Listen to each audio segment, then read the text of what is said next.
where we get together to talk about the things that truly impact our minds, our hearts, and our lives. And today's theme is finding your purpose, leading with gratitude, and as the new coach campaign, Coach It Forward, encourages, telling the people in our lives how they've moved our world forward. Now, who better to do this with than you, Jennifer, someone who found her calling so early in life, someone who's dedicated her life to pursuing her dreams and done it with so much authenticity. And what can I say? You've been a cultural touchstone for the past 25 years. You're a member of the Coach family. And what I'm most inspired by and what I want to dive deepest into today is how purpose drives everything you do. I'm ready. Let's go. I'm fascinated to know how you define your calling and purpose today and why you think it's important to define it. Wow, that's, I went like that when you asked the question because it's still such a big question for me, even though I kind of know what I do for a living and what my life is and the things that drive me. For me, today in January 2021, I think my calling is to empower, inspire, and entertain. Those are the things that I do. And in entertaining, I kind of hope I'm always empowering and inspiring people to be the best at whatever they want to do. I went and before Ruth Bader Ginsburg died, I got the privilege to meet her in her chambers while I was on tour. And I said to her, what can I do to help? Like, it seems like the world is so crazy right now. And she said, exactly what you're doing. Every person just has to do what they do best and be the best that they can be.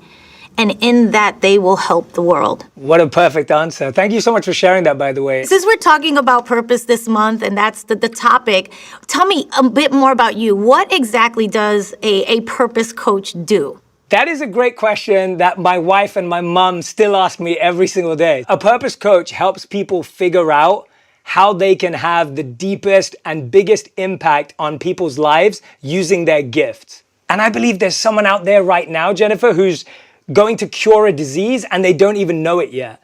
There's someone out there who's going to inspire millions of people and they don't even know it yet. And if I can play even a tiny role in helping them get closer to that, then that's what I'm trying to dedicate my life to. Yeah, that's amazing. I love that. That's like a perfect answer. But you weren't always a purpose coach. You had kind of a second act. I did a movie called Second Act, so I'm always about, we wrote that movie with this whole idea in mind of like, you can do many things. So how did you get to where you are today? I thought I was going to be in business because it was the safe option. And then I completely went on to the other side and rebelled against it and went and lived as a monk. And then I came back to the real world 3 years on, where I found more stability back in the world of management and business. And then I found that that wasn't my true calling. What drew me to the purpose work is that I saw a lot of pain in humanity. And the source of that pain was a lack of education. People were just never given the tools. So if you think about it, we have a class for biology, but we don't have a class for the heart or emotions.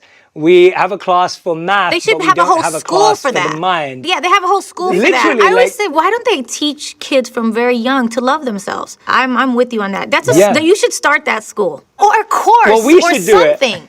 I remember when I was like going through therapy at the beginning, kind of like in my late 30s, and there was a lot of talk about loving yourself, and I was like, I love myself. But obviously I was doing all these things in like my personal relationships that didn't seem like I was loving myself. But so I didn't even understand the concept of it.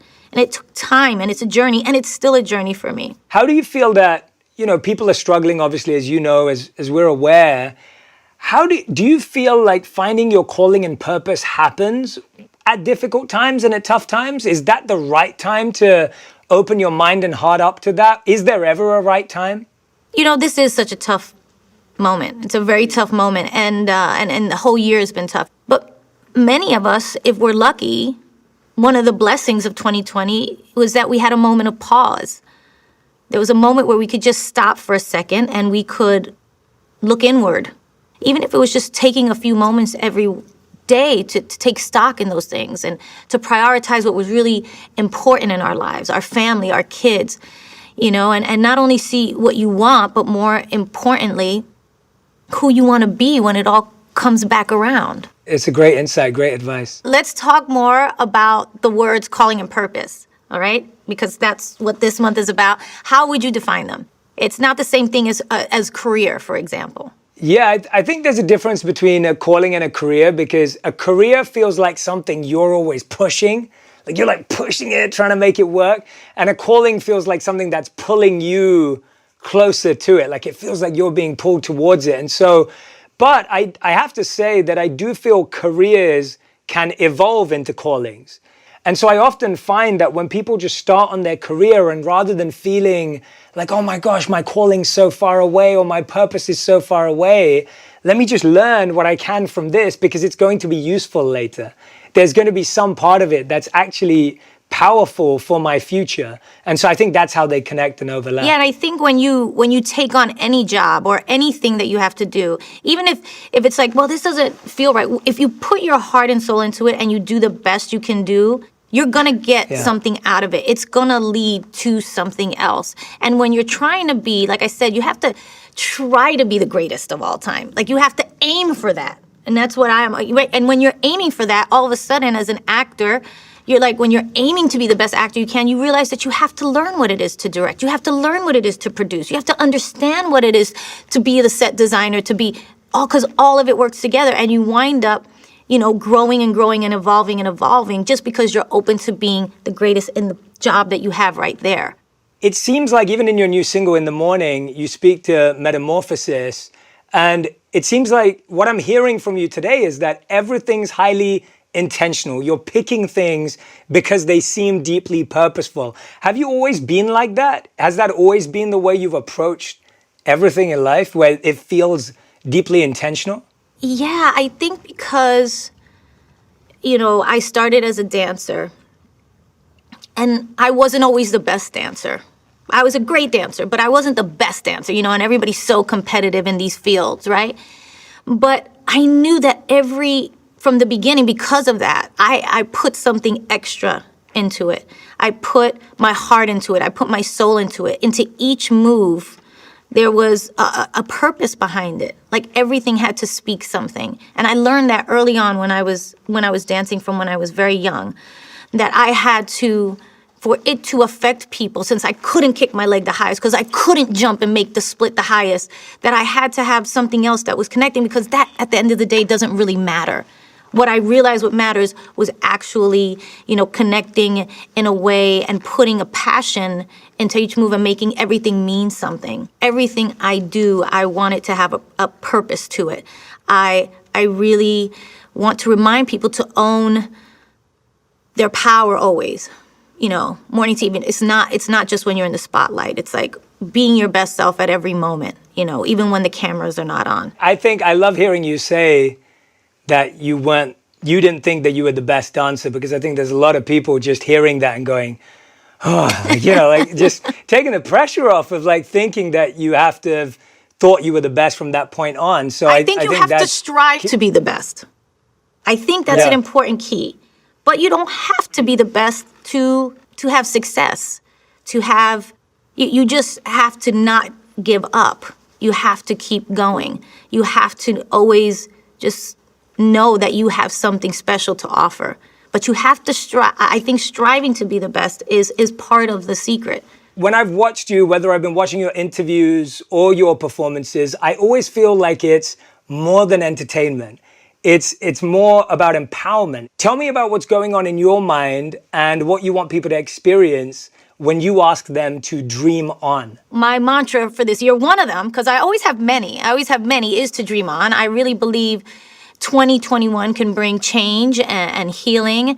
And my dream is that, together this year, we can make a more unified, more loving, more accepting, more understanding world. I always want to inspire different things in people, and whether it's to make them laugh or cry, affect them in some way. And in these times where all of us can feel lost, I wanted to give people some hope and some direction. And I'm interested to hear about how you go there in your creative process, because to be able to do that, it means you're having to go through things yourself. You're having to feel things. Yeah, the creative process for me, especially in building a show or a performance, is really a many layered, process for me.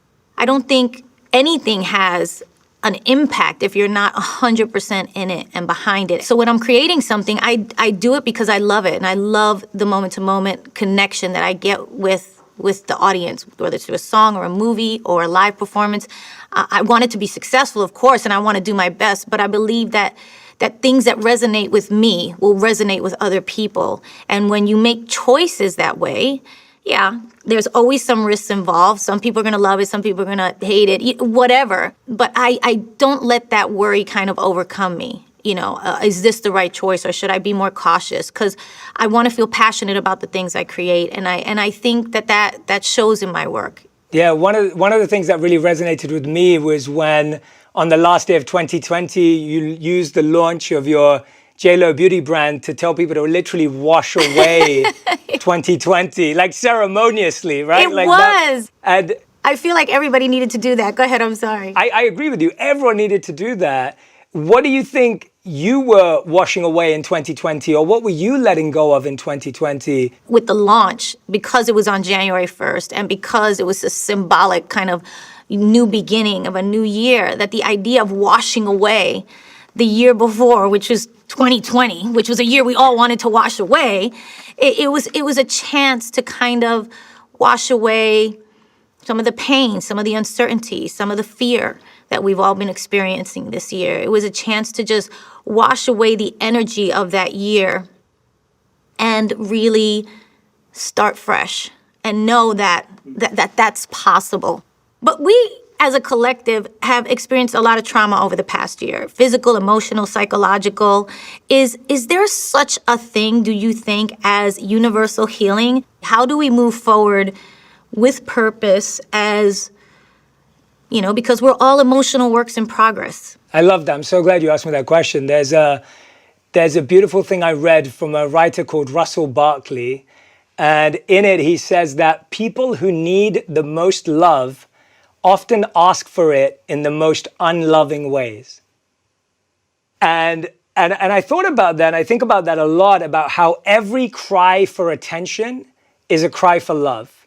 Every cry for validation is a cry for love. Every act of pain or hurt to someone in one way or another is a deep cry for love. Right, but also, it's just not a cry. Sometimes it's like that person who's really angry, the person who's really angry, you're like, you just need a hug.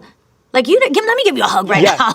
You could just tell. Yeah, that's what I mean. Yeah, it is exactly that. No, I know exactly what you mean. I find that a lot of people right now feel this pressure to find their purpose. When someone's feeling pressure, if someone's sitting there and they're going, oh gosh, I just don't know what my purpose is. I feel so far away from it. How do you deal with that pressure of redefining your purpose and evolving? People always like, oh, she reinvents herself. There's a reinvention. I don't like that word. I'm not reinventing or trying to be something different or trying to trick people into something new. It's an evolving, right? So when you're talking about a calling or purpose, there's a lot of pressure around it, right? The most important thing is that you have to listen to yourself and the words that you tell yourself, because what you say and what you think, and I tell this to my kids all the time, becomes your reality. If you're telling yourself you're, I'm going to be this or I'm going to be that, or you're telling yourself I'm a loser, then you'll be a loser. Whatever it is, you tell yourself that and it will manifest. I really believe that we create our lives, again, not just with our actions and the things we do, but the things we think and the self-talk that we give. Being in this business where people are always trying to tell you what you should and shouldn't do, you really have to have a strong sense of self and gut and instinct and follow that. We talked about listening to the inner voice, but we also have to listen to voices around us, surrounding ourselves with the right mentors. Tell us about what Coach It Forward means to you. It's about really telling people in your life, taking the time to let the people in your life know that they've impacted your life. That, to me, is such a beautiful idea, and why I love being associated and working with them, because they're always thinking about kind of more just not, the brand itself, but what the brand stands for, and it's social good. And I love that, and I love this idea of Coach It Forward. I mean, we all know what pay it forward means. It's like you have a blessing and you somehow pay it forward selflessly to somebody else. And I love that idea. But I also love the idea of Coach It Forward, which is just, simple as picking up the phone and calling somebody and saying, you make my everyday better.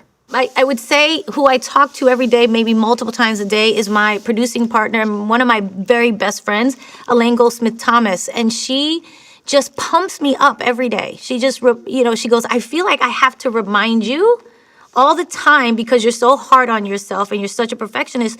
I want to remind you that you're doing great. It's good, because I'm always like, oh, got to do this. I didn't do that. Blah, blah, blah. You're a good mom. You're a good, person. And it's important to have people like that in your life. And so I'm saying to Elaine right now, I love you and I love what you bring to my life. And everything about you and how you make me feel is priceless to me in my life. I love that. That's beautiful to hear. And I'm so glad that gratitude was personalized and specific. Like, that's when it works. Like, studies show that when you're actually specific about gratitude and it's so personal, and I could see when you were talking about them, it was just pouring out from your heart. Like, that's when gratitude is beautifully received and given. Like, you feel as much joy giving gratitude as the person feels receiving it. But Jennifer, thank you so much for your time today and to join me in this first ever episode of Coach Conversations. I feel like we were able to dive so deeply into purpose and calling, but I want to end with a quick fire round of fill in the blanks. I'm going to ask you a question, then you're going to ask me a question. My favorite affirmation is? I am open and receptive to all the goodness and abundance that the universe has to offer. Oh, I love that one. That's beautiful. Yours. Okay. My biggest cheerleader is? My mom, my sister, my wife probably. I'd have to go with family. So yours, my favorite dance move is? I don't have a favorite dance move. I think the thing that I'm probably known for is maybe the booty shake. Okay, yours. Okay. The first thing I do in the morning is? Avoid looking at my phone. Oh, yeah. That's a good one. Okay, this is for you. I laugh most when? When I'm with my mother. Yeah, she literally makes me laugh out loud. Okay, for you, my favorite J-Lo song is? Oh, that's a tough one. I'd have to say the one I played the most is I'm Gonna Be All Right. I think that has to be my favorite song. I wrote that song. Oh my God. I love that song too. I think the messaging, the meaning.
Behind it still to this day. I can put it on any time in the car, at the gym, when I'm walking around, and that song is like, it gets me in the zone. So thank you.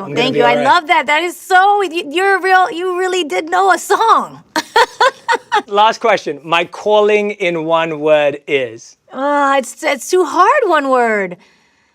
Okay, one sentence. One sentence. Okay. My calling in one sentence is, like I said, it's to empower, inspire, entertain, and put out into the world a message of love. Thank you to everyone who's been watching this, and I'm so honestly deeply grateful for this time we got to spend together, and I'm excited to see if we can start a school together to help people find those emotional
skills and emotional abilities. But everyone who's been watching today, make sure you subscribe, make sure you share this conversation, and make sure you share the insights and the inspiration from Jennifer that really resonated and stuck with you. Because when you pass it on, when you pay it forward, when you coach it forward, it allows you to build meaningful relationships with everyone in your life. Thank you so much for watching.